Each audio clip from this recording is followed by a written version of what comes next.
बिस्मिल्लाहिर्रहमानिर्रहीम। दोस्तों साथियों, डॉक्टर शबीर चौधरी की तरफ से प्रोग्राम माय वॉइस में आप सबको अस्सलाम वालेकुम। Very good morning from London. जनाब, आज फिर मेरे मेहमान हैं प्रोफेसर सज्जाद राजा साहब, जो कि 2 बार पहले तशरीफ़ ला चुके हैं और उनका एक हमने एक ऐसे सिलसिला शुरू किया था बातचीत का। अ, यानी उसमें असल में ये था कि सज्जाद राजा साहब यूनाइटेड नेशन के ह्यूमन राइट्स काउंसिल का जो इजलास होता है जिनेवा में, तो वहाँ पर तशरीफ़ ले गए थे, जिसकी वजह से ये देरी हो गई है, वरना इस किस्त को हम जो है ना शायद पहले पेश कर देते। तो सज्जाद राजा साहब, welcome to my show. Thank you doctor साहब। अस्सलाम वालेकुम नाजरीन, नमस्ते, सत श्री अकाल, गुड अच्छा, इवनिंग। जस्ट टू रिकैप भाई, उस वक़्त जो ना सेकंड जो इंस्टॉलमेंट है या एपिसोड है, उसमें हमने ये कहा था, आप बात कर रहे थे कि मुहाज़रा शुमारी जो है वो यानी कायम की गई सियालकोट में जाकर, ठीक है जी? और सियालकोट आपने कह रहे थे, आप कह रहे थे कि पाकिस्तान का एक शहर है और फिर वहाँ से यानी उस वक़्त सीज़फायर लाइन था, क्रॉस करके वहाँ की मिट्टी को सुचीतगढ़ की मिट्टी को लेकर हाथ में लोगों ने कसम उठाई कि हाँ, "ऐ मिट्टी, हम तुम्हें आज़ाद कराने के लिए आएँगे।" ठीक है जी, एक ये यहाँ तक बात पहुँची थी और आपने ये भी लफ़्ज़ भी इस्तेमाल किए थे कि माज़रा-शुमारी एक लिहाज़ से पाकिस्तान के वतन से पैदा हुई और आपने ये कहा था कि ये एक लिहाज़ से पाकिस्तानी एजेंडे को एडवांस कर रही थी। तो मैंने कहा था जी, मेरी एक्सपीरियंस में ये बात नहीं है। मैंने आपसे इस पर कहा था कि भई ये मुझे एक लिहाज़ से हज़म नहीं हो रही, मेरी एक्सपीरियंस उनके साथ जो डीलिंग में है मुख़्तलिफ़ है। फिर आपने ये भी कहा था कि 65 की जंग के बाद पाकिस्तानी एस्टेब्लिशमेंट ने पॉलिसी चेंज कर दी थी कि वो दहशतगर्दों को तैयार करके इंडिविजुअल्स को बेचना शुरू करना चाहते थे या किया था। तो वहाँ तक हमने बात की थी। तो मैं आज फिर वहाँ से शुरू करना चाहता हूँ, क्योंकि बात मुकम्मल नहीं हो सकी थी। एक बात ये भी हुई थी कि बातें करते-करते कि भई क्या अगर यानी ये कुछ होते हैं ना, ये कुछ बाज़ औक़ात अल्फ़ाज़ ऐसे होते हैं या कुछ एक्शंस होते हैं जिनका तासर दिया जाता है। जैसे कि अब वहाँ की मिट्टी उठाई गई तो मतलब ये निकलता है कि यानी उस मिट्टी को आज़ाद कराएँगे, यानी उस जो जम्मू कश्मीर उस तरफ है उसको आज़ाद कराएँगे, यहाँ क आज़ाद है, ये तासर मिलता है ना? तो उस पर आप मज़ीद कुछ वज़ाहत करना चाहेंगे? जी डॉक्टर साहब, थैंक यू। ये बड़ा अहम सवाल है। मैं थोड़ी सी, अगर आप मुझे इजाजत दें तो मैं इसका पस मंजर बयान करना चाहूँगा जो गुफ्तगू हो रही है। डॉक्टर साहब, गुजारिश ये है कि देखें, हमारा वतन, हमारा मुल्क तकसीम हुआ 1947 में। अ, पाकिस्तान कायम हुआ 1947 में। 1947 से पहले पाकिस्तान का कोई वजूद नहीं था। पाकिस्तान नाम की कोई चीज़ दुनिया के नक्शे पे मौजूद नहीं थी। और उससे पहले अंग्रेज़ों ने जब यहाँ पे सब कॉन्टिनेंट पे आके कब्ज़ा किया तो ये हिंदुस्तान होता था। उस हिंदुस्तान पे मुसलमानों की भी हुकूमत रही, उसमें हिंदुओं की भी हुकूमत रही, मुख्तलिफ उसमें रियासतें भी रहीं। तो यहाँ पे आके अंग्रेजों ने कब्जा किया। अब दूसरी जंग अजीम के बाद अंग्रेजों ने यहाँ से जाना था। अंग्रेज मजबूर हो गए थे, जो सूरत हाल थी। और जापान के साथ उनकी जो जंग हुई, जापान और जर्मनी के साथ, तो अंग्रेज अब मजबूर थे कि सब कॉन्टिनेंट को छोड़ा जाए। तो सब कॉन्टिनेंट को छोड़ने के लिए अंग्रेज एक ऐसा तनाजा छोड़ के जाना चाहते थे सब कॉन्टिनेंट के अंदर, क्योंकि उन्होंने यहाँ पे लगभग बराह रास्त पूरे बड़े सगीर पे ऑलमोस्ट 100 साल हुकूमत की बराह रास्त। उससे पहले अगर देख लें तो मुख्तलिफ अंदाज में जिस तरह वो दाखिल हुए और छोटे छोटे इलाकों पे, रियासतों पे वो कब्जा करते चले गए, तो वो 200-300 साल पे मुहित है वो सारा अरसा। तो वो अच्छी तरह से समझते थे कि यहाँ पे कितना पोटेंशियल है और यहाँ पे यहाँ के क्या मसाइल हैं, और अगर ये लोग इकट्ठे हो जाएं तो ये कितनी बड़ी ताकत बन सकते हैं। उनका अपना एजेंडा था। वो यहाँ पे कुछ ऐसे मिसाइल छोड़ के जाना चाहते थे, या ऐसे मिसाइल पैदा करके जाना चाहते थे जिसकी वजह से उनकी मुदाखलत भी मौजूद रहे और ये लोग अवाम आपस में लड़ते भी रहें और उनको मंडी भी दस्तयाब रहे। तो जम्मू कश्मीर की तकसीम बुनियादी तौर पे अंग्रेजों के उस प्लान का हिस्सा थी, उस एजेंडे का हिस्सा थी। और इसके लिए उन्होंने माहौल पैदा किया 1947 के अंदर। तो उसको बिल्कुल वो क्लाइमैक्स था ना, बुनियादी तौर पे दूसरी जंग अजीम के बाद वो प्लान उन्होंने करना शुरू कर दिया था और उसके लिए उन्होंने एक माहौल पैदा कर दिया था। मीडिया सारा उनके हाथ में था। बाकी भी आप समझते ही हैं, जो मतलब उस जमाने में जो हुकूमतें होती थी वो किस तरह से रूल करती थी। तो उनके मुख्तलिफ एजेंट एजेंसीज हर जगह पे काम कर रही थी। तो उन्होंने हिंदुओं और मुसलमानों के दरमियान एक इतनी बड़ी खलीज पैदा कर दी और इतनी बड़ी दुश्मनी पैदा कर दी, मीडिया को और अपनी ताकत को और अपनी एजेंसीज को इस्तेमाल करके। और ये तासर दिया, ये कहा जाने लगा जी कि हिंदू और मुसलमान कभी इकट्ठे नहीं रह सकते और ये मुमकिन नहीं। हालांकि ये देखें, ये सबसे बड़ा झूठ है, क्योंकि बड़े सगीर में हमेशा से, जब से इस्लाम बड़े सगीर के अंदर गया, हिंदू और मुसलमान हमेशा इकट्ठे रहते रहे और कभी कोई उस तरह से फिरका वाराना फसादात नहीं हुए इसमें बड़े सगीर के अंदर। तो अनफॉर्चुनेटली अंग्रेजों का जो प्लान था उसमें रियासत जम्मू कश्मीर जो प्रिंसली स्टेट थी, इसको भी उन्होंने इस्तेमाल किया और रियासत जम्मू कश्मीर की जो सियासी क़यादत थी उस वक्त वो अंग्रेजों के हाथ में इस्तेमाल हुई, पाकिस्तान और भारत के हाथ में इस्तेमाल हुई और रियासत हमारी तकसीम होगी। अब ये डॉक्टर साहब, असल में इस चीज को समझा जाना बहुत जरूरी है कि रियासत जो तकसीम हुई वो बुनियादी तौर पे उसमें मजहब का कार्ड खेला गया। ये कहा गया कि जी मुसलमान चूंकि हिंदू के साथ नहीं रह सकते और हिंदू बहुत जालिम है और हिंदू जैसे वो मुसलमानों को कच्चा खा जाएंगे, पता नहीं क्या होगा, जो कि तारीखी हकायक और शवाहिद हैं उनसे बिल्कुल कतन ये बात मुतजाद है। क्योंकि पर्टिकुलरली रियासत जम्मू कश्मीर के अंदर कभी भी कोई फिरका वाराना फसादात नहीं हुए थे। तो ये तासर देना, अब सब कॉन्टिनेंट में इन्होंने एक माहौल पैदा किया, वहां पे हिंदू ने मुसलमानों को, हिंदुओं से मुसलमानों को मरवाया, मुसलमानों से हिंदुओं को मरवाया और फिर हिजरतें की और काफिलों पे हमले करवाए और ये सारा कुछ ये पूरा एक प्लान का हिस्सा था।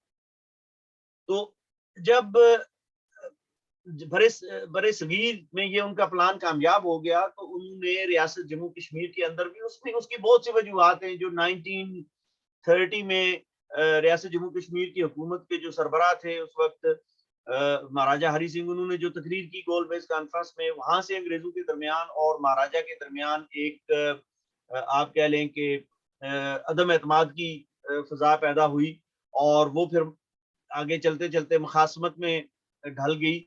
और ये इसका पस मंजर था फिर पाकिस्तान और हिंदुस्तान जो है वो भी रियासत जम्मू कश्मीर, क्योंकि बहुत बड़ी रियासत थी, ये जम्मू कश्मीर और हैदराबाद दो बड़ी रियासतें थी, तो उनके अपने जो माशी मुफादात थे उसके पेश नज़र भी वो जम्मू कश्मीर को हासिल करना चाहते थे। पर्टिकुलरली पाकिस्तान के लिए जम्मू कश्मीर की अहमियत इसलिए बहुत ज्यादा थी कि पाकिस्तान के सारे पानी जो है वो जम्मू कश्मीर से आते थे।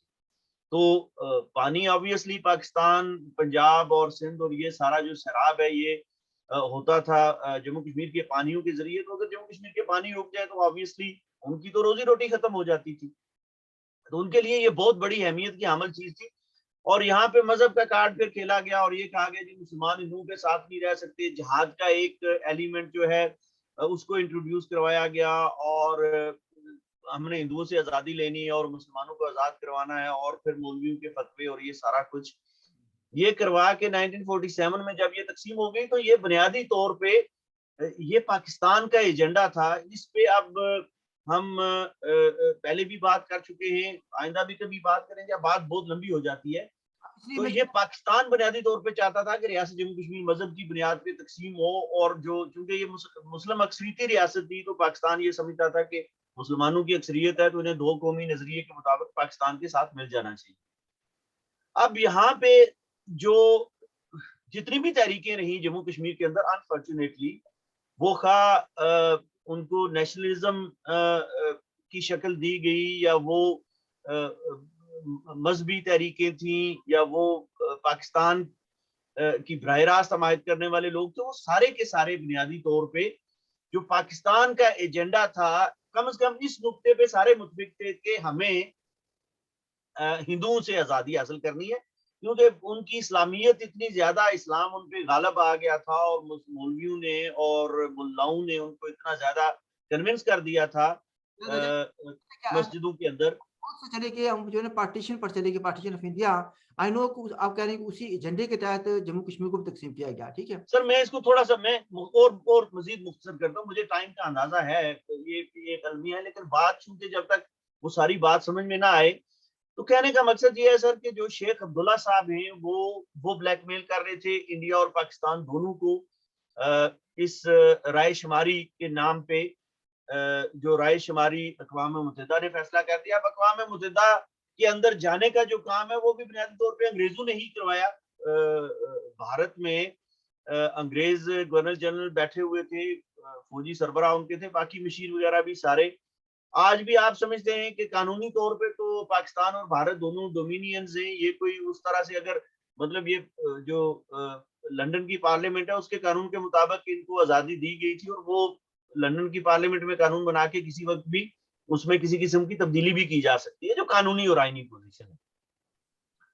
तो कहने का मकसद ये है कि यहाँ पे सरदार इब्राहिम साहब को पैदा किया गया। सरदार इब्राहिम साहब ने ये जिसको पीओजे के हम कहते हैं, नाम नेहाद आजाद कश्मीर, इस इलाके में पाकिस्तानियों को बुला के, कबायलियों को और पाकिस्तानी फौज को, यहाँ से हिंदुओं को मारा, हिंदुओं और सिखों को, गैर मुस्लिमों को मार के यहाँ से कत्ल करके उनको भगा दिया और उनकी कब्ज़ कर जमीनों जायदादों पे कब्जे कर लिए। एक पहली तो किस्में कर लिया ना, तो मैं थोड़ा-सा चाह रहा था कि 65 की जो है ना उसके आगे चलें प्लीज़। जी, 65 से आगे सर मतलब देखें ना, इस दौरान ये बुनियादी तौर पे ये इस दौरान हम देखते हैं कि जो बुनियादी तौर पे एक स्ट्रक्चर था वो इस तरफ जो 1948 में सीज फायर लाइन बनाई गई, तो सीज फायर लाइन के इस तरफ बुनियादी तौर पे पाकिस्तान का बराह रास्त कंट्रोल रहा। पाकिस्तान ने मतलब बिल्कुल किसी किस्म के कोई आईनी, सियासी और किसी किस्म के माशी हकूक अवाम को यहाँ पे नहीं दिए सीज फायर लाइन की इस तरफ। इलेक्शन भी के एच खुर्शीद साहब से पहले तो इलेक्शन ही नहीं हुआ। के एच खुर्शीद साहब का पहला इलेक्शन हुआ जिसमें के एच खुर्शीद साहब को मुंतखब किया गया और उन्हें भी जिस तरह से हटाया गया और जो मुदाखलत होती रही वो, इसके मुकाबले में जो भारतीय जम्मू कश्मीर है वहां पे निस्बतन ज्यादा सियासी हकूक लोगों को हासिल रहे, वहां पे जमहूरी हकूक भी लोगों को हासिल थे और वहां पे माशी और इक्तिसादी सूरत हाल भी बहुत बेहतर थी, वो हकूक भी लोगों को हासिल थे। और वहां पे जो भी फैसले हुए वो जम्मू कश्मीर की जो असेंबली है और जो पार्लियामेंट उन्होंने बनाई उसके जरिए उन्होंने फैसले करवाए और इंतखाबी अमल भी वहां पे जारी रहा। अब वहां पे चूंकि एक इंतखाबी अमल के जरिए शेख अब्दुल्ला साहब या उनके जो शेख अब्दुल्ला साहब की जो सेकंड लाइन थी, वहां पे भी ज़ाहिर है भारत का अपना इंटरेस्ट था। ऑब्वियसली हर मुल्क का अपना एक नेशनल इंटरेस्ट होता है। अनफॉर्चुनेटली जम्मू कश्मीर के ऐसे लोग हैं कि जिनको अपने नेशनल इंटरेस्ट का कोई ख्याल नहीं है। उन्हें भारत के मुफाद का ज्यादा ख्याल है या पाकिस्तान के मुफाद का ज्यादा ख्याल है या आलम इस्लाम का ज्यादा ख्याल है। उन्हें अपने अपने जाती मुफादात का या अपनी आइंदा नस्लों का कोई फिक्र नहीं है। तो इस पस मंजर में डॉक्टर साहब महाजर शुमारी का क्या मामल में आया। तो मैं जो बात मैं उस दिन कर रहा था असल में महाजर शुमारी के हवाले से, तो उसको इसको समझने के लिए ये सारी तहरीक को समझा जाना जरूरी है। महाजर शुमारी पहली एक ऐसी जमात बनाई गई, यूं तो लिबरेशन लीग भी कहती थी जी कि आजाद कश्मीर की हुकूमत को तस्लीम किया जाए, आजाद कश्मीर की हुकूमत को इख्तियार दिया जाए और हम कश्मीर को आजाद करवाएंगे। लेकिन महाजरा शुमारी बुनियादी तौर पे एक प्लान बी था। लिबरेशन लीग तो ऑलरेडी पाकिस्तान के साथ थी, उसमें तो कोई दूसरी राय नहीं है। के एच खुर्शीद साहब मोहम्मद अली जना साहब के सेक्रेटरी भी रहे और वो सारा तहरीक पाकिस्तान, जिसको नाम नेहाद में कहूँगा तहरीक पाकिस्तान कहा जाता है, उस तहरीक पाकिस्तान में वो मोहम्मद अली जना साहब का राइट हैंड थे। और वो तो बुनियादी तौर पे वो पूरा पाकिस्तान का ये मोहम्मद अली जना साहब का जो प्लान था उसी माहौल में उन्होंने आंख खोली और उसी माहौल में वो उन्होंने उनकी सियासी तरबियत हुई और वो तो उसी पे काम कर रहे थे। वो एक प्लान था उनका जी के बराह रास्त वो कहते थे कि आजाद कश्मीर हुकूमत को आप इख्तियार दें, हमें तस्लीम करवाएं ताकि हम कश्मीर को जाके आजाद करवाएं और फिर हम पाकिस्तान के साथ मिल जाएं। अब दूसरा एक एलिमेंट जम्मू कश्मीर के अंदर ऐसा था जो रियासत को पाकिस्तान के साथ नहीं मिलाना चाहते थे बल्कि आजाद और खुद मुख्तार रखना चाहते थे। ऐसे लोग अवाम के अंदर ऐसे लोग मौजूद थे जो पाकिस्तान के साथ नहीं मिलना चाहते थे या जो समझते थे कि पाकिस्तान एक वायबल स्टेट नहीं है, मुस्तकबिल में पाकिस्तान का कोई उनको एक अच्छा मुस्तकबिल नजर नहीं आता था पाकिस्तान के साथ। तो ऐसे लोग इंडिया के अंदर भी वो पाकिस्तान की मुखालफत मौजूद थी। आपको पता है मौलाना अबुल कलाम आजाद और उनके वो सारे, इवन जमात इस्लामी जो है उसने पाकिस्तान बनने की मुखालफत की थी। तो मजहबी एलिमेंट भी मौजूद था। और फिर जम्मू कश्मीर के अंदर खास तौर पे जो महाराजा हरि सिंह के जो हमनवा लोग थे या रियासत जम्मू कश्मीर की हुकूमत के जो हमनवा लोग थे वो भी पाकिस्तान के साथ इलाक नहीं करना चाहते थे और वो समझते थे कि पाकिस्तान ने हमला किया है पाकिस्तान ने हम पे कब्जा कर लिया। तो ये एक बी प्लान के तहत एक ऐसी सियासी जमात पैदा की गई जिसने नारा बजायर खुद मुख्तारी का लगाया, जिसका मतलब वो बजायर उससे नारा ये लगवाया गया कश्मीर बनेगा खुद मुख्तार, कि कश्मीर के अंदर मुसलमानों के अंदर अगर कोई खुद मुख्तारी का एलिमेंट मौजूद है तो उसको भी कवर किया जाए इस महाजरा शुमारी की छतरी या इस नेशनलिज्म की छतरी के नीचे, और कल जब जरूरत आए तो उसको भी इस्तेमाल किया जाए। और डॉक्टर साहब ये बहुत ज्यादा बात, मेरी बात जो है इस पे अभी बात चल भी रही है, कुछ फेसबुक पे कुछ चीजें जो है वो मैंने लिखी है, उस पे एक बहस का सिलसिला चला हुआ है। मैं अभी जवाब नहीं दे सका बहुत सी चीजों का, लेकिन मैं ये कहना चाहता हूं डॉक्टर साहब कि हकीकत ये है कि ये जो नाम नेहाद कौम परस्ती यहाँ पे रियासत जम्मू कश्मीर के अंदर, पर्टिकुलरली जो पाकिस्तान की साइड पे कौम परस्ती जिसने जन्म लिया, ये कौम परस्ती पाकिस्तान की गोद में बैठ के इसने जन्म लिया, और इसका एक ही मकसद था और वो था पाकिस्तानी मुफादात का तहफ्फुज़। जिस तरह मैंने शुरू में डॉक्टर साहब कहा कि रियासत जम्मू कश्मीर के लोगों को, जब मेरा कहने का यही मकसद था कि रियासत जम्मू कश्मीर के लोगों को अपने मुफाद का कोई ख्याल नहीं है। रियासत जम्मू कश्मीर के लोग अपनी आइंदा नस्लों का, अपने माशी हकूक का, अपने सियासी हकूक का, अपने जमहूरी और बुनियादी इंसानी हकूक का बिल्कुल नहीं सोचते हैं। उन्हें पाकिस्तान की फिक्र है, आलम इस्लाम की फिक्र है, या फिर कुछ लोगों को भारत की फिक्र है। अच्छा, तो ये एक अलमिया है, तो और थोड़ा हमारे साथ ये जो खेल खेला गया ये कौम परस्ती के नाम पे खेला तो गया। और कौम परस्तों की पहली जमात जो है वो जिसको कहा जाता है कौम परस्त, सो कॉल्ड कौम परस्ती मैं इसको कहूंगा, वो महाजरा शुमारी थी। और महाजरा शुमारी का क्याम मैंने उस दिन अर्ज किया था, मुझे चैलेंज किया जाए, अगर मैं गलत हूं तो कोई बंदा मुझे चैलेंज करे, या अगर कोई बंदा ये कहता है कि वो मुझे गलत साबित कर सकता है तो मुझे दलील दी जाए कि जी ये दलील है, ये सबूत है, आपकी बातें गलत हैं। और मैं डॉक्टर साहब, मैं आपके तवसत से और इस सोशल मीडिया के तवसत से मैं ऐलान करता हूँ, और मैं हमेशा ये कहता हूँ, मैं कोई अक्ल कुल नहीं हूँ, या मैं गलतियां भी हो सकती हैं हमसे, लेकिन हमें ये साबित किया जाए कि हम कहाँ पे गलत है, हमारी सोच कहाँ पे गलत है, और कौन सी बात हम गलत कर रहे हैं, हकायक से मुनाफी कौन सी बात है। तो दर हकीकत ये महाजरा शुमारी का क्याम, और उसके बाद आपकी जमात जो उस वक्त होती थी बाद में वो बनी, और उसके बाद बहुत सी जमातें बनी, स्टूडेंट ऑर्गेनाइजेशंस भी बनी, फिर ये सारा एक सिलसिला चलता रहा। ये यहाँ पे इस तरफ जो सीज फायर लाइन के इस तरफ कौम परस्ती का एलिमेंट था, लीडरशिप जो थी, मैं कारकुनों की बात नहीं करता, आवाम तो जाहिर है जो नजरिए से मुतासर होते हैं, आम आदमी, आम कारकुन जब मुतासर होता है वो तो सच्चा होता है, वो दयानतदार होता है, और वो उसको जो बताया जाता है वो तो उसी को लेके आगे चलता है। लेकिन यहाँ की लीडरशिप जितनी भी रही है वो सारी की सारी लीडरशिप पाकिस्तान की गोद में बैठ के पाकिस्तान के प्लान को आगे बढ़ाती रही है, एंड महाजरा शुमारी बस पार्ट ऑफ ये अच्छा, मैं उस दिन कहना चाह रहा हूँ। करना चाहता हूँ, 2 चीज़ों को मैं इन्हें वज़ाहत करना चाहता हूँ। एक तो ये बात आपने कहा कि आज़ाद कश्मीर, सो कॉल्ड आज़ाद कश्मीर में इलेक्शन हुए, क्या खुर्शीद साहब जो बने। देखिए, उसको मैं इलेक्शन नहीं समझता, वन मैन वन वोट की जो बुनियाद पर इलेक्शन होते हैं वो 1970 में होते हैं। इससे पहले जो थी ना वो वही किया गया, जिस तरह उधर जनरल यू को बनाया गया, यहाँ पर इनको बनाया गया, ठीक है जी। सो कॉल्ड इलेक्शन कह लें आप, मतलब, लेकिन किसी भी किस्म की जमहूरियत की आप कह लें कि कोई भी उसकी शक्ल है, वो हमें के एच खुर्शीद साहब से पहले नजर ही नहीं आती है, उनके इलेक्शन से पहले। आपके पास आज वो ये बात आपने कही है कि यानी माजरा शुमारी है, यानी दूसरे लफ्ज़ों में पाकिस्तान के वतन से आपका लफ्ज़ यूज़ कर रहा हूँ, पैदा हुई और पाकिस्तान के मफादात का ख्याल करने के लिए पैदा हुई और करती रही। इससे भी मेरा इख्तिलाफ है, मैंने पहले भी कह चुका हूँ। तो तीसरी बात आप मैं बिल्कुल अच्छा आप चलें, अभी और कोई इख्तिलाफ करेगा तो वो तो बाद में चलेंगे, कमेंट आएंगे या फीडबैक आएगी, बात करेंगे। आपको किस चीज पे इख्तिलाफ, सर आप मुझे बताएं।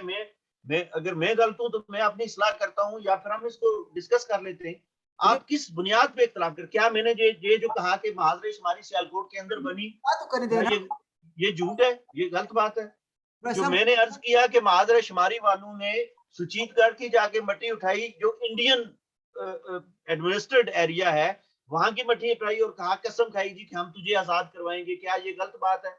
और फिर मेरा एक सवाल है डॉक्टर साहब कि महाजरा शुमारी वालों ने मीरपुर और मुजफ्फराबाद की या गिलगित की मट्टी क्यों नहीं उठाई 1966 में? मतलब यहाँ पे क्या हालात है? आपको 1965 की वार हुई थी, उसके बाद जो आपको सवालों जो का सूरत हाल है। जवाब मैं 2-3 मैं चीज़ों को ऐड करना चाहता हूँ, वज़ाहत करना चाहता हूँ। फिर आपने नेशनलिज़्म की बात की है, जो ख़्वाह वो नेशनलिज़्म शेख अब्दुल्ला की हो या दूसरे लोगों की, जिस तरह भी नेशनलिज्म हो या पाकिस्तानियों की नेशनलिज्म हो, ये nationalism in true sense of nationalism नहीं है, ये मुस्लिम नेशनलिज्म है, ये मैं वजाहत करना चाहता हूँ। ठीक है, अच्छा आगे यहाँ बात। तो मैं और आप एग्री कर रहे हैं, यहाँ तो हम दोनों में इत्तेफाक हो गया कि ये मुस्लिम में, जिस तरह मैंने भी कहा कि ये सारा नेशनलिज्म जो है बुनियादी तौर पे ये इनको पाकिस्तान और आलम इस्लाम की फिक्र थी, अपने मफादात की फिक्र नहीं थी। तो it was not a nationalism, it was basically an Islamic philosophy जी के मुसलमानों को इकट्ठा करना है या मुसलमानों की कोई अलग से स्टेट बना लेनी है, क्या करना है पता नहीं क्या करना है। और क्योंकि ऑलरेडी हमारे मौजूद है। पास टाइम रह गया सिर्फ 10 मिनट, तो जिन्हें अभी तक उसी के गिर्द घूम रहे हैं हम। मैं ये पूछना चाहता था कि आपने लफ्ज़ ये इस्तेमाल किए थे कि 1965 की जंग के बाद, क्योंकि उस वक्त जंग शुरू हुई थी, ऑपरेशन जिब्राल्टर शुरू हुआ था, पाकिस्तान ने बंदे भेजे थे, आप उनको मिलिटेंट कह रहे हैं या कुछ कह रहे हैं, वो जहाद के घर से उनको भेजा गया था। ठीक है जी, जहाद मतलब ये कहने का कि हम लोगों को बेवकूफ़ बनाने के लिए वो कहते हैं कि जहाद कर रहे हैं। तो उसके बाद आपने ये कहा था कि दहशतगर्द भेजने का तरीकाकार उन्होंने कुछ किया था, उसकी आपने वजाहत नहीं की थी। मैं ये भी जानना चाहता हूँ कि ताकि बात को आगे ले जाया जाए। सर ये जो 1965 की वॉर है उसमें असगर खान साहब की जो पाकिस्तान के एयर मार्शल थे, एयर चीफ मार्शल या क्या उनकी डेजिग्नेशन जिस तरह से भी वो उनको करते हैं, उनकी वीडियो बाज़ाब्ता मौजूद है, उनके इंटरव्यूज मौजूद है सोशल मीडिया पे और लोगों के पास मौजूद होंगे। उन्होंने इसकी मुखालफत की थी और अयूब खान को उन्होंने कहा था कि ये आप यहाँ से, एक तो उन्होंने ये कहा कि सारी जंगें पाकिस्तान ने शुरू की, मतलब उन्होंने सच्ची बात की थी हकीकत के। इंडिया के साथ जितने भी जंगें हुई वो पाकिस्तान ने शुरू की, इंडिया ने एक भी जंग शुरू नहीं की। ये सब झूठ बोलते हैं जी कि इंडिया ने हम पे हमला किया और दुश्मन ने रात के अंधेरे में ये कर दिया वो कर दिया, ये सब झूठ है। सारी जंगें पाकिस्तान ने शुरू की और पाकिस्तान की जंगें शुरू करने का मकसद ये था, ये समझते थे कि हम कश्मीर इंडिया से छीन लेंगे किसी से, मतलब मकसद बुनियादी तौर पे ये कश्मीर को छीनना चाहते थे। अब ये मकसद उस वक्त था, 1960s की मैं बात कर रहा हूँ या 1970s में, तो खैर उन्होंने जंग, दूसरी जंग इन्होंने 99 में लड़ी। 99 की जंग का मकसद और था, ये 60s की बात हो रही है। उसके बाद इनका नैरेटिव बदल गया, उसके बाद इन्होंने जो भी इंडिया के साथ शरारत की या जितनी भी जंगें की उसका मकसद पाकिस्तान की आर्मी को मजबूत करना और पाकिस्तान पे आर्मी की गिरफ्त को बरकरार रखना या उसको तकवीयत देना, ये इनका मकसद था। 1965 में यहाँ से इन्होंने कमांडोज दाखिल किए, इन्होंने लोग भेजे, फिर इनको मार पड़ी इंडिया ने, क्योंकि एयर मार्शल असगर खान ने कहा था कि मैंने अयूब खान को कहा था कि आप ये ना करो, इंडिया आप पे हमला कर देगा अगर आपने ये शरारत की। वो अयूब खान ने कहा नहीं जी इंडिया हम पे हमला नहीं करेगा, और वही हुआ, इंडिया ने लाहौर पे हमला कर दिया और ये इनको उल्टे लेने के देने पड़ गए। इन्होंने जाके बड़ी मुश्किल से जान छुड़ाई, रूस की मिन्नतें करके इन्होंने मुज़ाकरात किए और जाके जंग बंद की। अब उसके बाद इनका प्लान चेंज हो गया। ये जब हुआ तो उसके बाद ये सारे लोग बैठे और इन्होंने कहा जी कि इस तरह तो काम नहीं चलेगा। तो इन्होंने कहा कि हम इस तरह करते हैं कि वहां पे इंसर्जेंसी क्रिएट करते हैं कश्मीर के अंदर, और उसके लिए चूंकि एक लंबा चौड़ा बॉर्डर था, इन्होंने कहा कि हम बंदे यहाँ से भेजेंगे, असला यहाँ से भेजेंगे, और लोग तो वैसे भी एक दूसरे की जबान भी समझते हैं, सारा मसला है। तो हम ये कहेंगे कि कश्मीर के लोगों ने भारत के खिलाफ बगावत कर दी और वो वहां से, और उसको हम फिर सपोर्ट करेंगे। ये वकील बन के बैठे हुए थे, पाकिस्तान तो वैसे ही जबरदस्ती का वकील बना हुआ था कि हम फिर वकालत करेंगे और हम कश्मीर को आजाद करवा लेंगे। तो ये जो महाजरा शुमारी बनाई गई, ये महाजरा शुमारी बुनियादी तौर पर ये वो प्लान था इंसर्जेंसी का, जिसको मतलब मैं आप महाजरा शुमारी के अंदर भी एक बड़ी दिलचस्प सूरत है कि महाजरा शुमारी की क़यादत हमेशा ये कहती रही है कि वो इस किस्म की किसी भी दर अंदाजी या इंसर्जेंसी या इस किस्म की किसी भी यहाँ से नाम निहाद आजाद कश्मीर के अंदर से जाके कश्मीर को आजाद करवाने वाली या कश्मीर के अंदर मसला जदोजहद करने की किसी कार्रवाई की हमायत नहीं करती। लेकिन महाजरा शुमारी की जो मरकजी काबीना थी उसके अंदर मकबूल भट्ट साहब मौजूद थे और मकबूल भट्ट साहब ने ये काम शुरू किया।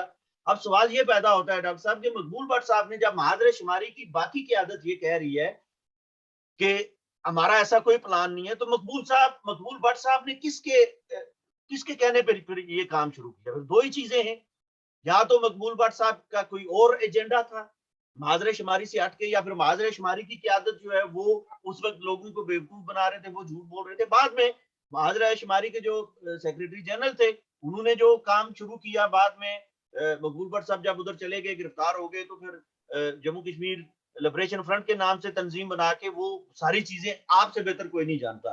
तो उसका भी क्या एजेंडा था, वो भी किस तरह हुआ सारा, वो भी महाज के अंदर से ही वो लोग आए। बहुत से लोग बल्कि लिबरेशन फ्रंट की जो क़यादत थी और लिबरेशन फ्रंट की जो जितनी भी आप कह लें कैडर है, वो सारा तो महाज रेशमारी के अंदर से ही आया था। तो इस हवाले से मैं कहता हूँ कि ये 2 सवाल यहाँ पे पैदा होते हैं। आप जिस भी कान को आप लेफ्ट साइड से पकड़ें या राइट साइड से, घूम फिर के बात वहीं पे जाती है कि ये एक प्लान अंदर मौजूद था कि यहाँ से लोगों को भेजा जाए और वहां पे जाके लोग जो है वो मसला जदोजहद करें, वहां पे इंसर्जेंसी क्रिएट हो, मिलिटेंसी को जो है वो प्रमोट किया जाए और भारत को मजबूर किया जाए कि वो कश्मीर को छोड़ दे, क्योंकि पाकिस्तान ने ये फैसला कर लिया था कि पाकिस्तान में अब इतनी ताकत नहीं है कि वो लड़ के इंडिया से कश्मीर ले ले। तो ये पाकिस्तान का प्लान था। यहाँ पर 1 मिनट के लिए रुके हैं। भाई असल में ये जिसका तरफ आप कह रहे हैं, महाजरा शुमारी के ये लीडरशिप थी ना, उसने अल्लाह जन्नत नसीब करे, खालिद अंसारी साहब से मेरी खुद बातचीत हुई है, उनको बाकी साथियों से भी मैं अच्छी तरह से जानता हूँ। अमानुल्लाह खान और मकबूल बाट साहब ने और कुछ दूसरे लोगों ने महाज के अंदर एक Jammu Kashmir national liberation front बनाया था, ठीक है जी। अच्छा, अब मसला ये है कि वो महाज की लीडरशिप कहती है, टॉप लीडरशिप जो है वो कहती है कि हमें इसका इल्म नहीं है, ठीक है? मैं पहले भी ये वज़ाहत कर चुका हूँ। तो दूसरे लफ्ज़ों में जो कुछ ये किया सर मामला अमानुल्लाह खान साहब लीडरशिप में नहीं थे।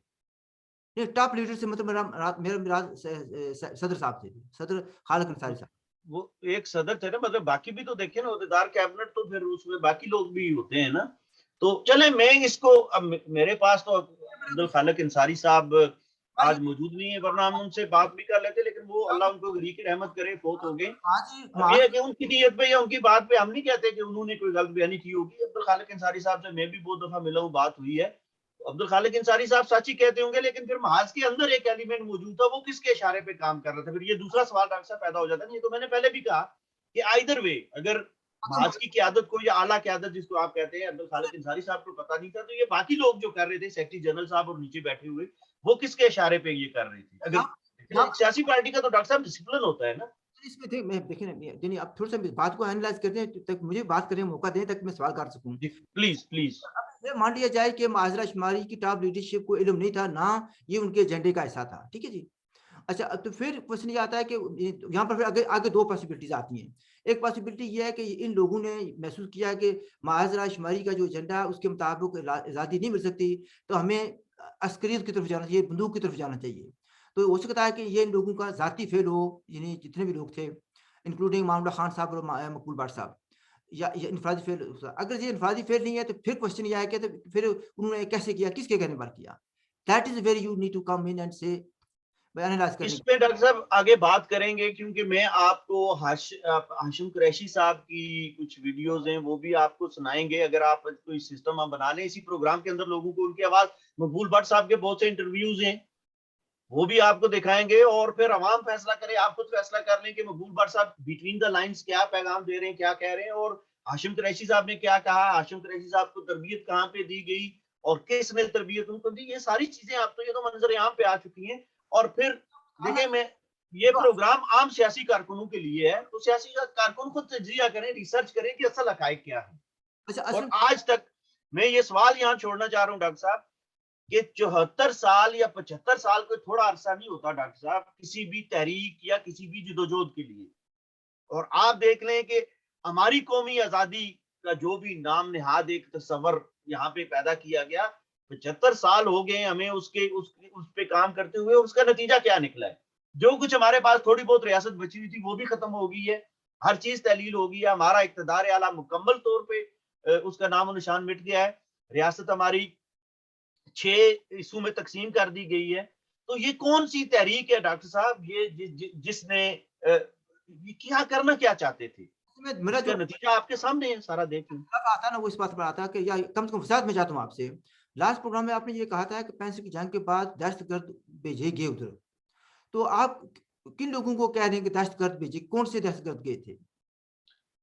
किसने भेजे? देखिए डॉक्टर साहब, यहाँ से पूरी दुनिया को पता है कि मकबूल भट्ट साहब यहाँ से गए।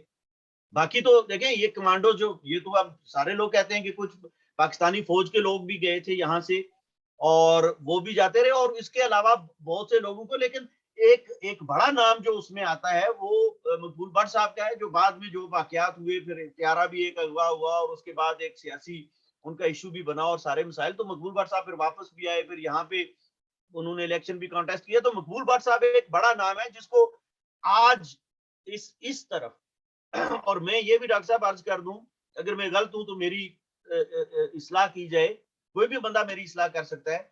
मकबूल भट्ट साहब के मानने वाले आज कश्मीर वादी के अंदर कितनी तादाद में है, लद्दाख के अंदर, लेह और कारगिल के अंदर कितनी तादाद में है, जम्मू के अंदर राजौरी, पुंछ इवन आप देख लें, डोडा, किश्तवाड़, वहां पे मकबूल भट्ट साहब के मानने वाले कितनी तादाद में है। और गिलगित बल्तिस्तान, स्कर्दू, हुंजा, करीमाबाद, आप आगे चले जाएं सोच तक, वहां पे कितने लोग हैं मकबूल भट्ट साहब को जो मानते हैं या उनकी जिदोजहद को आज फॉलो कर रहे हैं या उनका झंडा या फोटो उठा के आगे चल रहे हैं।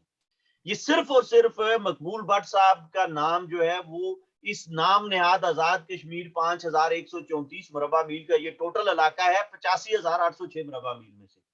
तो बाकी 80,000 मुरबा मील जो रियासत है डॉक्टर साहब, उसमें तो मकबूल भट्ट साहब के मानने वाला कोई है ही नहीं है। इवन हत्ता कि मैं आपको बताऊं, जो हाशिम कुरैशी साहब सबसे बड़े मकबूल भट्ट साहब के मोतकिद आप कह लें या उनको मकबूल भट्ट साहब को अपना वो रूहानी बाप भी कहते हैं, और हाशिम कुरैशी साहब कश्मीर वादी में बैठे हुए हैं। आज तक हाशिम कुरैशी साहब ने कभी मकबूल भट्ट साहब की बरसी नहीं मनाई है कश्मीर के अंदर। तो मकबूल भट्ट साहब के मानने वाले कहां हैं? सिर्फ इस पीओजेके के अंदर। और ये सारी तहरीक इधर ही थी पीओजेके की, और उसको बाद में भी इधर ही उसको जो है वो इन्होंने एक रंग दिया, एक प्रमोट किया। मैं मकबूल भट्ट साहब का मुझे जाती तौर पे, अब मैंने जो पहले भी बात की, मुझे लोग कहते हैं नहीं पता नहीं इसको कोई जाती प्रॉब्लम है या क्या मसला है, इसका जाती झगड़ा है। मेरा मकबूल भट्ट साहब के साथ क्या झगड़ा हो सकता है? देखो एक मुझे मुझे मुझे बात करें देना प्लीज भाई। जाती तौर पर ना आपका ना मेरा, हम तो किसी ये का भी नहीं है डॉक्टर साहब, ये तो हम सियासी लोग हैं, मतलब इसमें जात का क्या मसला है? क्वेश्चन ये आता है, we need to analyse what went wrong. ये जो जितने लोग इतने मारे गए, इतनी तबाही बर्बादी हुई है, इसकी वजूहत क्या है? हम तो वो देखने की कोशिश कर रहे हैं, एनालाइज करने की कोशिश कर रहे हैं। लेकिन जब मैं ये कहूंगा कि ये शायद ठीक लफ्ज नहीं होगा कि मकबूल भट्ट को हम कहा जाए कि वो दहशतगर्दी के लिए गए थे। ठीक है जी, एक बात। दूसरी बात ये आती है कि मैं समझता हूँ कि ये आपसे आपकी जो बात है उसमें मैं ये एग्री करता हूँ। हमारे यहाँ ज़ात की सो कॉल्ड ज़ात कश्मीर कुछ ऐसे लोग हैं जो मकबूल भट्ट को कौमी हीरो ना माने, उसको गालियाँ देते हैं, माँ बहन की गालियाँ देना तो शुरू कर देते हैं। मैं भी उनसे ये पूछता हूँ कि कौमी हीरो उसको किसने बनाया है? जो आपने जिनकी बातें बताई है ना, लद्दाख, जम्मू वगैरह, यानी इवन वादी ऑफ कश्मीर या गिलगित बल्तिस्तान, वो लोग नहीं मानते। तो फिर आज़ाद कश्मीर के कुछ या आज़ाद कश्मीर की सारा नहीं मान रहा, कुछ ये जगहों पर या कुछ हल्के मान रहे हैं। तो यानी आप अपनी राय को ठोंसेंगे दूसरों पर। ये बात यानी ये रवैया ही गैर जमहूरी है। आप मकबूल भट्ट को जो मर्ज़ी समझ लेना, आपकी मर्ज़ी है। यानी आप कुछ आप कहते हैं रूहानी बाप है, कुछ जो मर्ज़ी कह लेना। हीरो ठीक है, हम उनको, मैं ये कहता हूँ मकबूल भट्ट ने अपने लिहाज़ के मुताबिक एक किरदार अदा किया। कुछ उससे एग्री करेंगे, कुछ डिसएग्री करेंगे। हम ये कह सकते हैं कि उनके लिए दुआ करें, अल्लाह पाक उनको जन्नत नसीब करें। ठीक है? आमीन। अब हमारा रोल है हमें देखना कि हम अपनी लाइफ में क्या कर रहे हैं। बजाय इसके ये दैट इज़ द क्वेश्चन। ठीक है जी? हम इसमें डॉक्टर साहब अहम बात यह है, देखिए हम सियासी कारकुन हैं और हमने अपने अपनी रियासत और अपने मुल्क और अपनी आइंदा नस्लों के मुस्तकबिल की फिक्र है हमें, और फिक्र करनी चाहिए हमें और सोचना चाहिए। देखना यह है कि जो एक रास्ते पे लोग चलते रहे, मकबूल भट्ट साहब चल के गए, हाशिम कुरैशी साहब ने काम किया, अमानुल्लाह खान साहब ने काम किया, अब्दुल खालिक अंसारी साहब ने काम किया, शेख अब्दुल्ला साहब ने किया। तो ये एक रास्ता इन लोगों का है जो हमारे सामने है। हमने ये देखना है कि क्या उस रास्ते ने हमें हमारी मंजिल तक पहुंचाया, क्या उसमें हमें कुछ मिल सका।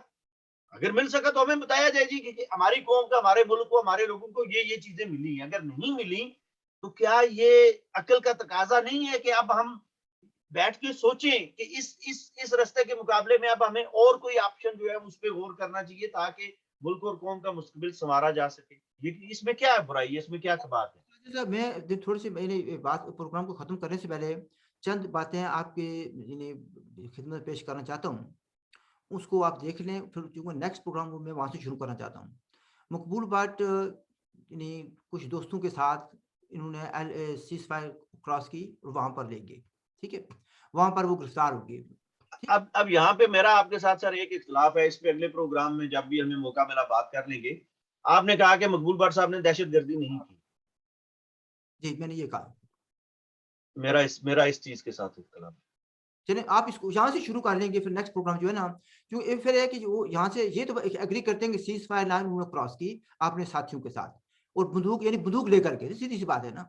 वो ये नहीं दूसरे लफ्ज़ों में कि अमन का प्रचार करने तो नहीं गए थे ना, वो उस खित्ते की आज़ादी के लिए जो हमें कहा जाता है, जो हमने पढ़ा, आज़ादी के लिए वो यहाँ से गए थे और वहाँ पर वो गिरफ्तार हो गए, वहाँ पर उन्होंने कैसे किया, कैसे गिरफ्तार हुए, कैसे उन्होंने जेल तोड़ी, वापस आए, इसको भी हम एनालाइज़ कर सकते हैं नेक्स्ट प्रोग्राम में। और फिर एक बात ये भी आती है, यहाँ पर अगेन मैं कहूँगा, अगर किसी ने मुझे गालियाँ देनी है तो वो 10 बार दे, मुझे कोई फ़िक्र नहीं है इसकी। यहाँ पर जो क्रिटिक्स हैं, वो कहते हैं कि क्या ये खिता जहाँ से मकबूल बाट साहब गए थे और दूसरे साथी गए थे, क्या ये आज़ाद था कि उनको वादी को आज़ाद कराने की ज़रूरत पेश आई? क्या गिलगित-बल्तिस्तान आज़ाद था? वो तो उस वक़्त डार्क एजेस में था। वहाँ के लोगों के हकूक या वहाँ के लोगों की आज़ादी का ख़्याल क्यों नहीं किसी को आया? We leave it at that. नाज़रीन, आपने देखा ये डिबेट मेरे ख़्याल में मेरी तवक्को से ज़्यादा ही कुछ फैलती जा रही है। अभी तो हम सिर्फ़ अगेन मैं आई वुड से कि मैं 65-66 के दरमियान ही चल रहे हैं। क्योंकि गिलगित-बल्तिस्तान मैं अगेन एम्फसाइज़ करता हूँ वो सो कॉल्ड आज़ाद कश्मीर से भी बहुत पीछे था। वो उस साइड जो इंडिया की साइड कश्मीर पर है, उस वहाँ से तो बहुत ज़्यादा पीछे था। तो फिर क्वेश्चन ये आता है कि जहाँ के लोगों को ये ज़रूरत क्यों पेश आई कि बजाय इसके कि अपने लोगों को इस तरफ के लोगों के हकूक के लिए कुछ किया जाए, वो जो है ना वादी के हकूक के लिए गए। ये भी नोट करने वाली बात है। मकबूल बाट साहब 2 बार गए, दोनों बार वो श्रीनगर गए, ठीक है? जम्मू भी जा सकते थे क्या? अगर वो खिता अगर गुलाम था, तो जम्मू भी गुलाम था। वादी कश्मीर भी गुलाम थी, उस हिसाब से अगर देखा जाए तो। तो ये चीज़ें हैं, these are the things which we need to analyse. इसमें हमारा किसी से ज़ाती झगड़ा नहीं है, हम किसी से लड़ाई नहीं करना चाहते हैं, हम सिर्फ़ ये है ना ओपन क्वेश्चन रखना चाहते हैं, ताकि जो people who have knowledge, people who want to contribute, they are welcome. Towards the end, is there anything you want to say before I close the program? नहीं डॉक्टर साहब, इसमें मैं यही कहूँगा कि देखिए, आपने जो आज़ादी की बात की है ना, हमें ये भी देखना पड़ेगा कि उस वक़्त जो आपने बात की कि 1966 में गिलगित-बल्तिस्तान के हालात क्या थे, यहाँ पे लोगों को कितनी आज़ादियाँ हासिल थीं, पीओजेके के अंदर लोगों को कितनी आज़ादियाँ, कितनी मराहत और सहूलियात हासिल थीं, और मकबूल बाट साहब कश्मीर से आए थे, चले वहाँ पे जब तक रहे उनको नहीं पता होगा, यहाँ पे आके उन्होंने सारा कुछ देख लिया था, तो कश्मीर के अंदर लोगों को क्या हकूक व मराहत और सहूलियात हासिल थी, और फिर यहाँ से जाके वहाँ पे एक ऐसे इलाके से जाके जहाँ पे कोई हक लोगों को हासिल नहीं है, किसी किस्म की आज़ादी हासिल नहीं है, वहाँ से जाके ऐसे इलाके में बंदूक चलाना जो निस्बतन जहाँ पे ज़्यादा बेहतर माशी, सियासी और जमहूरी हकूक लोगों को हासिल है, इसको इसको किस न इसको आप क्या कहेंगे आप इसको? नहीं, इस नहीं, पर अगर इसको दहशतगर्दी नहीं कहूँगा तो मैं क्या कहूँगा? आप मुझे बता दें, मैं इसको क्या कहूँ? दुनिया इसको क्या कहेगी? इसमें मैं कुछ भी नहीं कहता, अभी चूँकि प्रोग्राम को बंद कर लेते हैं। We will start it from here next week. नाज़रीन, आपने डिस्कशन सुनी। अगेन मैं जैसे कि ऑलवेज़ आई से कि you people have right to disagree with me and also professor Raja साहब, ठीक है जी? आप उनसे डिसएग्री कर सकते हैं, अगर आप चाहें तो उनकी जो की हुई बातें हैं, उन पर उनसे सवाल भी कर सकते हैं, वज़ाहत भी कर सकते हैं, यू आर वेलकम। अब we leave it at that end मैं फाइनली ये रिक्वेस्ट करूँगा कि if you have not already subscribe the channel, please do so. And if you have any questions और any comments, please do make it. हमारी तरफ से खुदा हाफिज़, लुक आफ्टर योरसेल्फ एंड इंशाल्लाह नई किस्त के साथ हम दोबारा आपकी खिदमत में हाजिर होंगे। लुक आफ्टर योरसेल्फ, खुदा हाफिज़। थैंक यू डॉक्टर साहब।